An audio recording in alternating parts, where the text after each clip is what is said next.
அவங்க வீட்டுக்கு போனால் மட்டும்தான் நீங்கள் ரொம்ப நேரம் இருக்கீங்க, அவங்க என்ன ஏன் அங்கே ரொம்ப நேரம் இருக்கீங்கன்னு கேட்குறாங்க. அப்போ ரசூல்லா சொல்கிறாங்க, எனக்கு ஜெய்னப் தேன் தராங்க, அந்த தேனை சாப்பிட்டு வர்றதுனால எனக்கு சுரங்கிடுது, நேரம் ஆயிடுது அப்படின்னு சொல்கிறாங்க. அப்போ உடனே ஆயிஷா ரலியல்லாஹு அப்படியா, சரி ரசூல்லா வாங்க, நம்ம ரொம்ப நேரம் விடக்கூடாதுன்னு சொல்லிட்டு என்ன பண்ணுறாங்க, ஹப்ஸா ரலியல்லாஹு அவர்களோட ஒரு விஷயத்தை பேசிக்கிறாங்க கலந்து. என்ன, நபிகள் நாயகம் சாசம் ஜெய்னப் வீட்டுக்கு போனால் தேன் சாப்பிட்றாங்க, இனி அவங்கள அங்கே நம்ம ரொம்ப நேரம் இருக்க விடக்கூடாது, அதனால் நம்ம என்ன செய்யணும், நாளைக்கு ரசூல்லா என்கிட்ட வருவாங்க, நான் வந்ததுக்கப்புறம் ரசூல்லா உங்களுடைய வாயிலிருந்து ஒரு வகையான மகாஃபீர் கருஞ்சீர, அதாவது ஒரு வகையான துர்நாற்றம் அடிக்கிறதே அப்படின்னு சொல்லிட்டு நான் சொல்லுவேன், அதே மாதிரி நீங்களும் சொல்லுங்க அப்படின்னு சொல்லிட்டு என்ன பண்ணுறாங்க, பேசி வச்சுக்கிறாங்க. மறுநாள் வந்ததுக்கப்புறம் ஆயிஷா இடத்துல ரசூல்லா வராங்க தேனை சாப்பிட்டு. வந்த உடனே ஆயிஷா ரலியல்லாஹு அன்ஹா சொல்கிறாங்க, அல்லாஹ்வுடைய தூதரே, உங்களுடைய நாவிலேருந்து ஒரு வகையான துர்நாற்றம் அடிக்கிறது, என்ன சாப்பிட்டீங்க அப்படின்னு கேட்குறாங்க. இப்போ ரசூல்லா சொல்கிறாங்க, தேன் தானே சாப்பிட்டேன், வேற எதுவும் சாப்பிடலையே. இல்லை ரொம்ப நாத்தடிக்குதுன்றாங்க. அப்போ ரசூல்லா என்ன பண்ணுறாங்கன்னா, இதை கேட்டுட்டு உடனே ஆயிஷா ரலியல்லாஹு இடத்துலேருந்து அப்புறம் ஹப்ஸா ரலியல்லாஹு வீட்டுக்கு போகிறாங்க. அங்கே போனாலும் இதே செய்தி தான் நடக்குது, அவங்களும் இதே மாதிரி சொல்கிறாங்க. சொன்ன உடனே ரசூல்லா என்ன பண்ணுறாங்க, என்னுடைய மனைவிமார்களுக்கு இது கஷ்டமாக இருக்கின்றது என்று சொன்னால் இனி நான் என்ன செய்ய மாட்டேன், தேனே சாப்பிட மாட்டேன்னு சொல்லிட்டு தன் மீது ஹராம்னு சொல்லிக்கிறாங்க. இனி நான் தேனே சாப்பிட மாட்டேன்னு சொல்கிறாங்க. சொன்னதுக்கு அப்புறம் தான் அல்லாஹ் கேட்குறான், உமது மனைவியரின் திருப்தியை நாடி அல்லாஹ் உமக்கு ஒன்று ஆகுமாக்கியது நீர் ஏன் தடை செய்து கொள்கிறீர், அல்லாஹ் மிக்க மன்னிப்பவன் நிகரற்ற அன்புடையோன். இப்போ என்ன அர்த்தம்னா, அல்லாஹ் ஒன்று ஹலாலாக ஆக்கியிருக்கிறான்னா அதை நீங்கள் என்ன செய்யக்கூடாது, ஹராமாக ஆக்கக்கூடாது. உங்களுடைய மனைவிக்கு பிடிக்கலன்றதுக்காக நீங்கள் என்ன செய்ய முடியாது, அதை ஹராமாக ஆக்க முடியாது. ஏன்னா ஹலால் ஆக்கக்கூடியது ஹராம் ஆக்கக்கூடியது என்ன, அல்லாஹ்வுடையது. அது அல்லாஹ் ரசூல்லாவுக்கு கொடுத்ததுக்கு அப்புறம் தான் ரசூல்லா என்ன பண்ணுவாங்க, மக்களுக்கு தெரியப்படுத்துவாங்க. அப்ப இந்த சம்பவத்தில் பாருங்க, நமக்கு என்ன விளங்குதுன்னு சொன்னா, நபி ஸல்லல்லாஹு அலைஹி வஸல்லம் அவர்கள் தன் மீதே ஒரு பொருளை சுயமாக ஹராமாக்க அனுமதி இல்லை எனில் ஹதீஸ்களில் ஹராம் மற்றும் ஹலால் என வந்துள்ளதை எங்கிருந்து சொல்லியிருப்பார்கள். இப்ப ரசூல்லா தன்னளவிலேயே ஒரு விஷயத்தை ஹராமாக்க முடியல சுயமாக. அப்ப ரசூல்லா தன்னளவிலே சுயமாக ஹராமாக்க முடியவில்லை என்று சொன்னால் ஹதீஸுகள்ல எவ்வளவோ விஷயங்கள் ஹலால் ஹராம்னு இருக்குது. இதை ரசூல்லா எங்கிருந்து சொல்லியிருப்பாங்க, தன் புறத்திலிருந்து சொல்லியிருக்கவே முடியாது, சுயமாக சொல்ல முடியாது. ஏன்னா தன்னளவிலேயே சுயமாக செய்ததுக்கு அல்லாஹ் என்ன பண்றான், எச்சரிக்கிறான்ல. அப்பவும் ஹதீஸுகள்ல ஹலால் ஹராம் என்று சொன்னதை ரசூலா எங்கிருந்து சொல்லியிருக்கிறாங்க, எங்கிருந்து சொல்லியிருக்கிறாங்க, அல்லாஹ் அவர்களுக்கு அறிவித்து தந்த வஹீயின் மூலமாகத்தான் நபிகள் நாயகம் ஸல்லல்லாஹு அவர்கள் சொல்லியிருக்கிறாங்க அப்படின்றத நாம விளங்கிக்கணும். சரி, நமக்கு என்ன விளங்குதுன்னு சொன்னா, குர்ஆன் எப்படி ரசூல்லாவிற்கு வஹியாக தரப்பட்டிருக்குதோ அதே மாதிரி தான் என்ன செய்யப்பட்டிருக்கு, ஹதீஸுகளும் வஹியாக தரப்பட்டிருக்கு. ரெண்டுமே வஹின்னு சொன்னா இரண்டு வஹிக்கும் உள்ள வித்தியாசம் என்ன,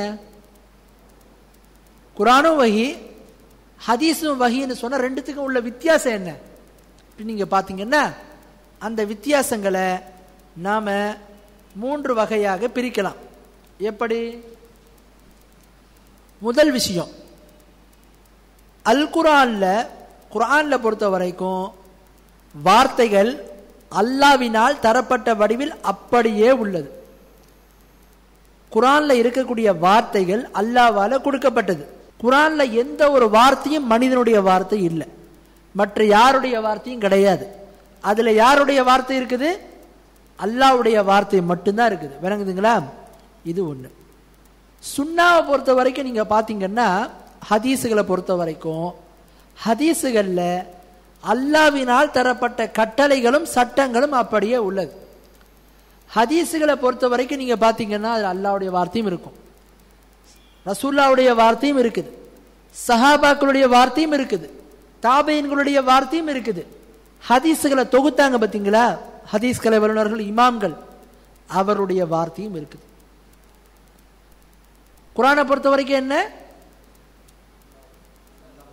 எல்லாமே அல்லாஹ்வுடைய வார்த்தை தான், வேற யாருடைய வார்த்தையும் இல்லை. ஹதீஸுகளை பொறுத்த வரைக்கும் நீங்க பாத்தீங்கன்னா ஹதீஸுகள் அல்லாஹ்வுடைய வார்த்தையும் இருக்குது, நபிகள் நாயகம் ஸல்லல்லாஹு அலைஹி வார்த்தையும் இருக்குது, சஹாபாக்களுடைய வார்த்தையும் இருக்குது, தாபீன்களுடைய வார்த்தையும் இருக்குது, இமாம்களுடைய வார்த்தை ஹதீஸ்களை தொகுத்த இமாம்களுடைய வார்த்தையும் இருக்குது. இதுதான் என்ன முதல் வித்தியாசம்.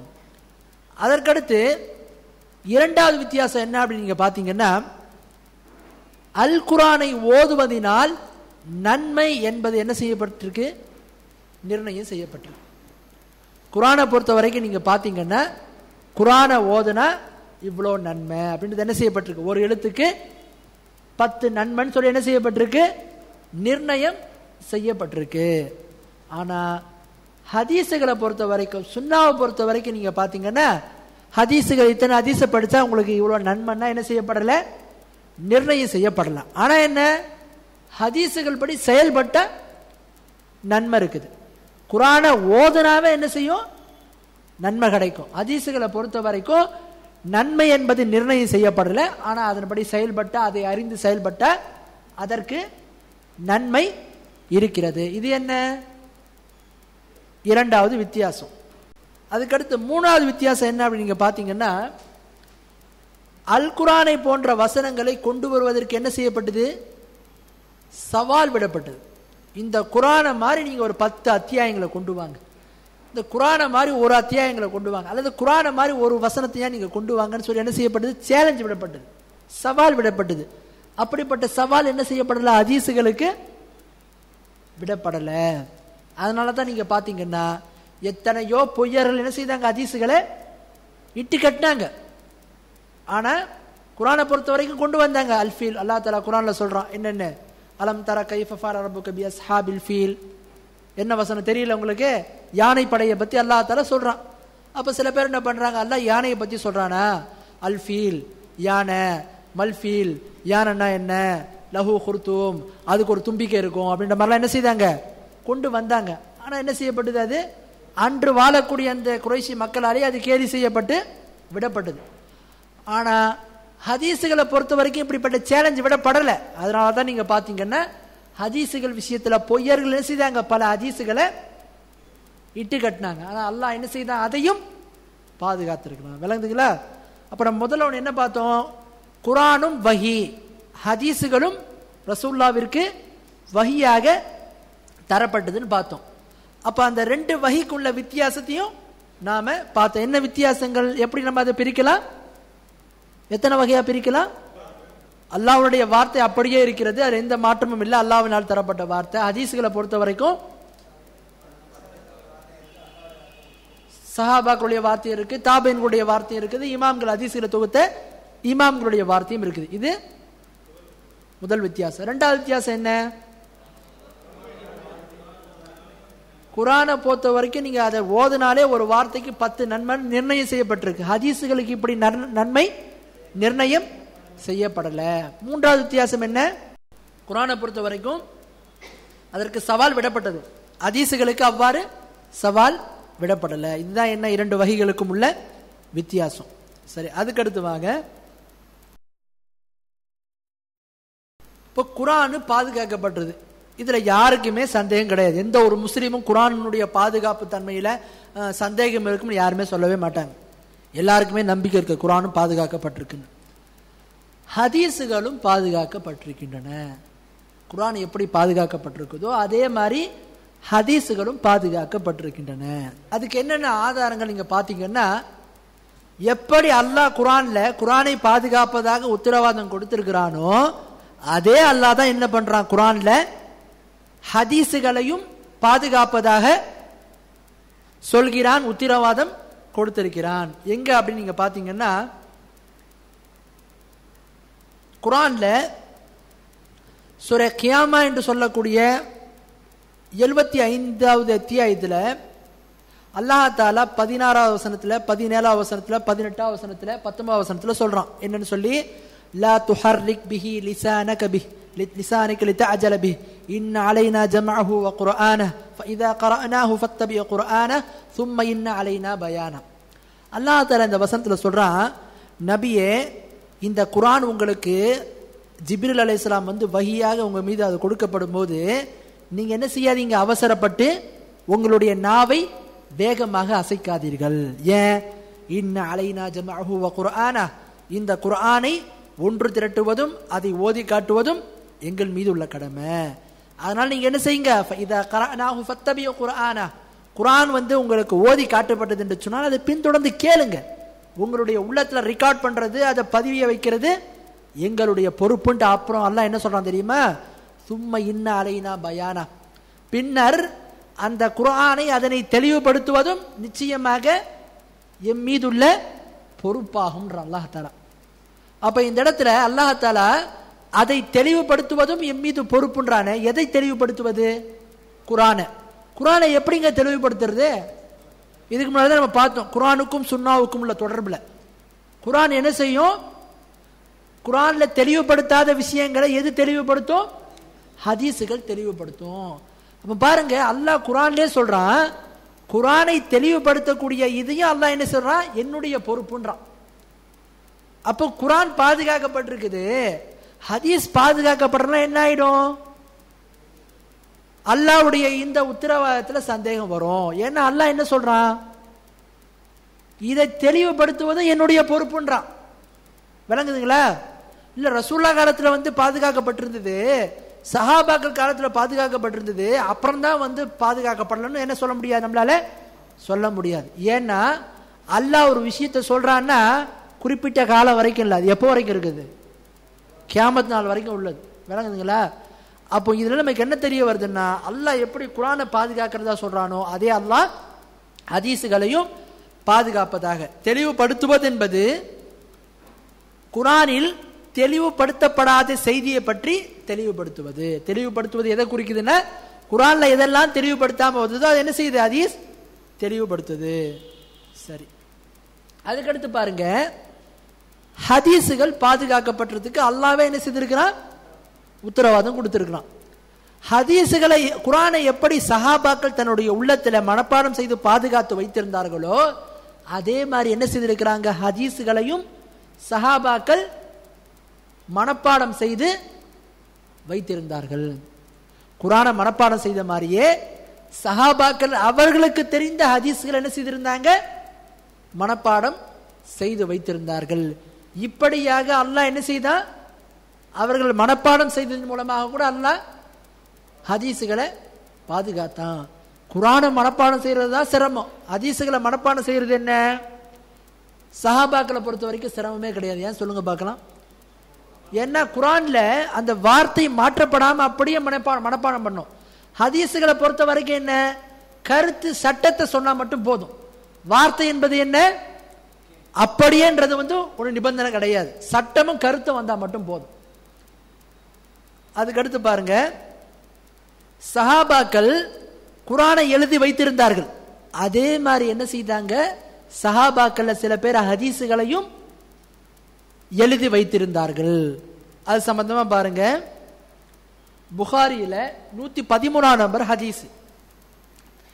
அந்த ஹதீஸ்ல என்ன சம்பவம் வருதுன்னா, அபூ ஹுரைரா ரலியல்லாஹு அன்ஹு சொல்றாங்க, ரசூலுல்லாஹ்வுடைய தோழர்கள்லயே சஹாபாக்கள்லயே என்னை விட அதிகமாக ஹதீஸுகளை யாருமே அறிவிக்கவில்லை, அப்துல்லா பின் அம்ர் அவர்களை தவிர. அப்துல்லா பின் அம்ர் அவங்க என்ன செய்தாங்கன்னா, அவர்கள் ஹதீஸுகளை எழுதி கொள்வார்கள், நான் மனப்பாடம் செய்து கொள்வேன். அபூ ஹுரைரா ரலியல்லாஹு அன்ஹு சொல்றாங்க, சஹாபாக்கள்ல நான் என்ன செய்வேன், ஹதீஸுகளை மனப்பாடம் செய்து கொள்வேன். அப்துல்லா பின் அமர் என்ன செய்யறாங்க, ஹதீஸுகளை எழுதி கொண்டார்கள் அப்படின்னு சொல்லிட்டு சொல்றாங்க. அப்போ குர்ஆனை எப்படி சஹாபாக்கள்ல சில பேர் எழுதி வைத்திருந்தார்களோ அதே மாதிரி சஹாபாக்கள்ல சில பேர் என்ன செய்திருக்கிறாங்க, ஹதீஸுகளையும் எழுதி வைத்திருந்தார்கள் அப்படின்றதுக்கு நாம இது ஆதாரமாக பார்க்கிறோம். அதே மாதிரி புகாரியில 111 நம்பர் ஹதீஸ். அந்த ஹதீஸ்ல நீங்க பாத்தீங்கன்னா, அலி ரலியல்லாஹு அன்ஹு நஷ்ட ஈடுகள், சிறை கைதிகளை விடுவிப்பது, காஃபிர் கொலை செய்யப்பட்டதற்காக முஸ்லிம் கொல்லப்படக்கூடாது போன்ற அந்த ஹதீஸுகள் எழுதப்பட்ட சஹீஃபான்னு சொல்லுவாங்க, ஏடு என்ன செய்தது, அலி ரலியல்லாஹு அன்ஹு இருந்தது. அலி ரலியல்லாஹு அன்ஹு எழுதி வைத்திருந்தார்கள். இது புகாரியில 111 நம்பர் ஹதீஸ் நம்ம பார்க்கிறோம். அப்ப பாருங்க, குர்ஆனை எழுதின மாதிரியே சஹாபாக்கள் சில பேர் என்ன செய்திருக்கிறாங்க, ஹதீஸ்களையும் எழுதி வைத்திருந்தார்கள். அதே மாதிரி நீங்க பாத்தீங்கன்னா ஜாபிர் ரலியல்லாஹு அன்ஹு அவர்கள் நபிகள் நாயகம் ஸல்லல்லாஹு அலைஹி வஸல்லம் அவர்கள் ஹஜ் செய்த முறை மற்றும் ஹஜ்ஜத்துல் விதால ரசூலுல்லாஹ் ஒரு பெரிய உபதேசம் பண்ணாங்க பாத்தீங்களா, இறுதி பேருரை நம்ம சொல்றோமே, அதையும் என்ன செய்தாங்க, ஜாபிர் ரலியல்லாஹு அன்ஹு அவர்கள் எழுதி வைத்திருந்தார்கள். அந்த ஜாபிர் ரலியல்லாஹு அன்ஹு அறிவிக்கக்கூடிய ஹதீஸ் அவங்க எழுதின அந்த சம்பவம் முஸ்லிம் என்ற ஹதீஸ்ல அந்த நூல்ல இப்பவும் நீங்க கிதாபுல் ஹஜ்ல பாத்தீங்கன்னா ஜாபிர் ரலியல்லாஹு அன்ஹு அவர்கள் அறிவிக்கக்கூடிய ஒரு நீண்ட ஹதீஸ் அதுல இருக்குது. அந்த ஹதீஸ்ல ரசூலுல்லாஹ் எப்படி ஹஜ் செய்தாங்க, அந்த ஹஜ் சமயத்துல அரஃபா பெருவழியில ரசூலுல்லாஹ் ஒரு நீண்ட உபதேசம் செய்தாங்களே இறுதி பேருரை, அந்த சம்பவங்கள்லாம் அந்த ஹதீஸ்ல ஜாபிர் ரலியல்லாஹு அன்ஹு மூலமாக இருக்குது. அதை அவங்க என்ன செய்திருந்தாங்க, எழுதி வைத்திருந்தார்கள். அதே மாதிரி நீங்க பாத்தீங்கன்னா புகாரியில 2434 நம்பர் ஹதீஸ். அந்த ஹதீஸ்ல ரசூலுல்லாஹ் மக்காவுடைய வெற்றிக்கு அப்புறம், மக்கா வெற்றி கொண்டதுக்கு அப்புறம், ஃபத்தே மக்காவுக்கு அப்புறம் ரசூலுல்லாஹ் என்ன பண்றாங்கன்னா ஒரு உபதேசம் பண்றாங்க மக்களுக்கு. அந்த உபதேசத்தை பண்ணும்போது யமன் நாட்டிலிருந்து அபு ஷா என்கிற ஒரு சஹாபி வந்திருந்தாங்க. அப்ப நபிகள் நாயகம் ஸல்லல்லாஹு என்ன பண்றாங்கன்னா அந்த மக்கா வெற்றிக்கு பிறகு ஆற்றிய உரைய சஹாபாக்கள் இருந்து ஒருத்தவங்களுக்கு ரசூலுல்லாஹ் கட்டளையிட்டு என்ன செய்யறாங்க, அபு ஷா என்பவருக்காக வேண்டி நான் ஆற்றக்கூடிய உரையை அந்த உபதேசத்தை நீங்க என்ன செய்து கொள்ளுங்கள், எழுதுங்கன்னு சொல்லிட்டு என்ன பண்றாங்க ரசூலுல்லாஹ் சொல்றாங்க. இந்த ஹதீஸ் புகாரில 2434 நம்பர் ஹதீஸ். அப்ப இந்த ஹதீஸ்ல நபிகள் நாயகம் ஸல்லல்லாஹு என்ன பண்றாங்க, அபு ஷா என்று சொல்லக்கூடிய அந்த சஹாபிக்காக வேண்டி மற்றொரு இடத்துல ரசூல் என்ன பண்றாங்க, எழுதுங்கன்னு கட்டளை இடுகிறார்கள். இதுல நமக்கு என்ன விளங்குது, ஹதீஸுகள் எப்படியெல்லாம் பாதுகாக்கப்பட்டிருக்கு, அல்லாஹ்வே பாதுகாப்பதாக உத்தரவாதம் கொடுத்திருக்கிறான். அதுக்கடுத்து என்ன, சஹாபாக்கள் மனப்பாடம் செய்து வைத்திருந்தார்கள் ஹதீஸுகளை. அபூ ஹுரைரா ரலியல்லாஹு அன்ஹு பல ஹதீஸுகளை மனப்பாடம் செய்திருந்தாங்க. ஆயிஷா ரலியல்லாஹு அன்ஹா பல ஹதீஸுகளை மனப்பாடம் செய்திருந்தாங்க. உம்மு சல்மா ரலியல்லாஹு அன்ஹா பல ஹதீஸுகளை மனப்பாடம் செய்திருந்தாங்க. அப்துல்லா பின் உமர் ரலியல்லாஹு அன்ஹு பல ஹதீஸுகளை மனப்பாடம் செய்திருந்தாங்க. இப்படி சஹாபாக்கள் பல பேர் ஹதீஸுகளை மனப்பாடம் செய்திருந்தாங்க. அதே மாதிரி ஹதீஸுகளை அவங்க என்ன செய்திருந்தாங்க, எழுதியும் வைத்திருந்தார்கள். ஆக எப்படியெல்லாம் இவங்க என்ன பண்றாங்க, ஹதீஸுகளை பாதுகாத்திருக்காங்க பாருங்க. சரி, இப்போ சுன்னாவுடைய விஷயத்துல சந்தேகத்தை எழுப்புறாங்க பாத்தீங்களா, சுன்னாவை மறுக்கிறாங்க பாத்தீங்களா, அல்லது சுன்னாவுடைய விஷயத்துல சந்தேகத்தை ஏற்படுத்துறவங்க என்ன பண்றாங்கன்னா இந்த மாதிரி சொல்லுவாங்க, என்ன, நபிகள் நாயகம் ஸல்லல்லாஹு அலைஹி வஸல்லம் அவர்கள் ஹதீஸுகளை எழுத வேண்டாம் என்று நபிகள் நாயகம் ஸல்லல்லாஹு அலைஹி வஸல்லம் சொல்லியிருக்கிறாங்க அப்படின்னு சொல்லிட்டு ஒரு சம்பவத்தை சொல்லிட்டு முஸ்லீமில் உள்ள ஒரு ஹதீஸை குறிப்பிடுவாங்க. என்ன ஹதீஸு, அதுல நபிகள் நாயகம் ஸல்லல்லாஹு அலைஹி வஸல்லம் சொன்னாங்க, லா தக்துபு அன்னி வமன் கதப அன்னி கைரல் குர்ஆன் ஃபல்யம்அஹு. நபிகள் நாயகம் ஸல்லல்லாஹு அலைஹி வஸல்லம் சொன்னாங்க, என்னிடமிருந்து குர்ஆனை தவிர வேறு ஏதேனும் எழுதியிருந்தால் அதனை அழித்து விடுங்கள். முஸ்லிமில் உள்ள ஹதீஸு. நபிகள் நாயகம் ஸல்லல்லாஹு அலைஹி வஸல்லம் சொல்றாங்க, என்னிடத்திலே குர்ஆனை தவிர வேற ஏதாவது நீங்கள் எழுதியிருந்தா நீங்க என்ன செய்யுங்க, அதை அழித்து விடுங்கள் அப்படின்னு சொல்லிட்டு சொல்றாங்க. இந்த ஹதீஸை வச்சுட்டு என்ன பண்றாங்கன்னா பாருங்க, ரசூலுல்லாஹ் குர்ஆனை எழுதுறதுக்கு மட்டும்தான் அனுமதி தந்தாங்க, ஹதீஸுகளை எழுதுறதுக்கு ரசூலுல்லாஹ் அனுமதி தரலன்னு சொல்லிட்டு என்ன பண்றாங்க, இந்த குற்றச்சாட்டை யார் வைக்கிறா, சுன்னாவை மறுக்கிறவங்க இந்த ஹதீஸை வச்சு மக்கள்கிட்ட சந்தேகத்தை ஏற்படுத்துவாங்க. இந்த ஹதீஸ் தொடர்பான உண்மை நிலை நம்ம தெரிஞ்சுக்கணும். இப்போ நம்ம இந்த ஹதீஸ் பார்த்தோம் பார்த்தீங்களா, குர்ஆனை தவிர வேற எதையும் எழுத வேண்டாம்னு ரசூலுல்லாஹ் சொன்னாங்க. இதை மட்டும்தான் ரசூலுல்லாஹ் சொன்னாங்களா? இதுக்கு முன்னாடி நம்ம சில சம்பவங்களை பார்த்தோம். அதுல என்ன, நபிகள் நாயகம் ஸல்லல்லாஹு அலைஹி வஸல்லம் சஹாபாக்கள் சில பேர் என்ன பண்ணியிருக்கிறாங்க, ஹதீஸுகளை எழுதியிருக்கிறாங்க. அலி ரலியல்லாஹு அன்ஹு எழுதியிருக்கிறாங்க, அப்துல்லா பின் அமர் ரலியல்லாஹு அன்ஹு எழுதியிருக்கிறாங்க, ஜாபிர் ரலியல்லாஹு அன்ஹு எழுதியிருக்கிறாங்க. நபிகள் நாயகம் ஸல்லல்லாஹு அலைஹி வஸல்லம் அவர்கள் மக்காவுடைய வெற்றிக்கு அப்புறம் அபு ஷா என்று சொல்லக்கூடிய அந்த யமன்ல இருந்து வந்த சஹாபிக்காக வேண்டி எழுதி கொடுங்கன்னு சஹாபாக்கிட்ட சொல்லியிருக்கிறாங்க. இப்போ இவ்வளோ சம்பவம் இருக்குது. இதெல்லாம் ஒரு பக்கம். இந்த இடத்துல இந்த ஹதீஸ் என்ன வருதுன்னா, ஹதீஸுகளை ரசூல் என்ன சொல்றாங்க, குர்ஆனை தவிர வேறு எதையுமே எழுதாதீங்கன்றாங்க. பொதுவா ஹதீஸுகளை பொறுத்த வரைக்கும் ஒரு ஹதீஸ் இன்னொரு ஹதீஸுக்கு முரணாக இருக்கிறது மாதிரி தெரிந்தா என்ன செய்யக்கூடாது? உடனே இந்த ஹதீஸெல்லாம் ஏற்றுக்க மாட்டேன்னு சொல்லக்கூடாது. அந்த ஹதீஸ் எப்போ சொல்லப்பட்டது, என்ன காரணத்துக்கு சொல்லப்பட்டிருக்குன்ற இதெல்லாம் நம்ம என்ன செய்யணும்? பார்க்கணும். அதை நம்ம எப்படி பார்க்கறதுன்னா, 1400 ஆண்டுகளுக்கு அப்புறம் நம்ம உட்காந்துக்கிட்டு நம்ம கிட்ட ரஹ்மத் ட்ரஸ்ட் தமிழாக்கம் இருக்குது, அது நம்மளே புரிஞ்சுக்கலாம், புரிய முடியாது. இது தொடர்பா இதுக்கு முன்னாடி போனாங்க பார்த்தீங்களா, மார்க் அறிஞர்கள், இமாம்கள், சஹாபாக்கள், தாபியங்கள், தபோ தாபியங்கள், சலஃபுகள், இவர்கள் எல்லாம் என்ன சொல்றாங்க நம்ம பார்க்கணும். அப்ப இந்த 2 ஹதீஸை வச்சு அவங்க என்ன சொல்றாங்கன்னா, இந்த 2 ஹதீஸையும் ஒன்று திரட்டி ஒன்னாக்கி அவங்க என்ன சொல்றாங்கன்னா, நபிகள் நாயகம் ஸல்லல்லாஹு அலைஹி வஸல்லம் அவர்கள் குர்ஆனை தவிர வேறு எதையுமே எழுதாதீங்கன்னு சொன்னாங்களே, அதை எதுக்கு எப்படி சொன்னாங்கன்னா, சஹாபாக்கள் குர்ஆனையும் அதற்கு விளக்கமாக ஹதீஸுகளையும் ஒரே இடத்தில் எழுதினார்கள். அவ்வாறு எழுதுவதையே நபிகள் நாயகம் ஸல்லல்லாஹு அலைஹி வஸல்லம் அவர்கள் தடுத்தாங்க. குர்ஆனை எழுதிட்டு அந்த குர்ஆனுக்கு விளக்குரையாக குர்ஆனுடைய அந்த ஏட்டிலேயே அந்த இதில் என்ன செய்தாங்க, ஹதீஸுகளையும் எழுத ஆரம்பிச்சாங்க. இந்த மாதிரி எழுதக்கூடிய முறையத்தான் ரசூல் என்ன பண்ணாங்க, தடுத்தார்கள் என்கிற ஒரு பதில கொடுத்திருக்கிறாங்க. இது ஒரு பதில். என்ன பதில்? குர்ஆனையும் ஹதீஸையும் ஒரே இடத்துல என்ன செய்யாதீங்க, ஒன்னாக எழுதாதீங்க அப்படின்னு சொல்றது இது முதல் விஷயம். இரண்டாவது என்ன அப்படின்னு நீங்க பாத்தீங்கன்னா, ஹதீஸுகளை எழுத வேண்டாம் என்பது பொதுவான சட்டம் அல்ல. ரசூல்லா குர்ஆனை தவிர வேற எதையுமே எழுதாதீங்கன்னு சொன்னாங்களே, அது என்ன பொதுவான சட்டம் அல்ல. அதுல இருந்து சஹாபாக்களுக்கு ரசூல்லா சில பேருக்கு என்ன செய்திருக்கிறாங்க, விதி விலக்க கொடுத்திருக்கிறாங்க. நம்ம பார்த்தோம் யாரெல்லாம் எழுதியிருக்கிறாங்க, அப்துல்லா பின் அமர் எழுதியிருக்கிறாங்க. அதே மாதிரி நீங்க பாத்தீங்கன்னா அபுஷா என்றவருக்காக வேண்டிய ரசூலை எழுத சொல்லி கட்டளை இட்டிருக்கிறாங்க. அதே மாதிரி ஜாபிர் ரலியல்லாஹு அன்ஹு எழுதி வச்சிருக்கிறாங்க, அலி ரலியல்லாஹு அன்ஹு எழுதி வச்சிருக்கிறாங்க. இப்ப இதுல நமக்கு என்ன விளங்குதுன்னா, சஹாபாக்கள்ல யார் நன்றாக ஞானமுடையவர்களாக இருந்தார்களோ, நல்ல நாலேஜ் யாருக்கு இருந்ததோ அவர்களுக்கு இந்த தடை கிடையாது.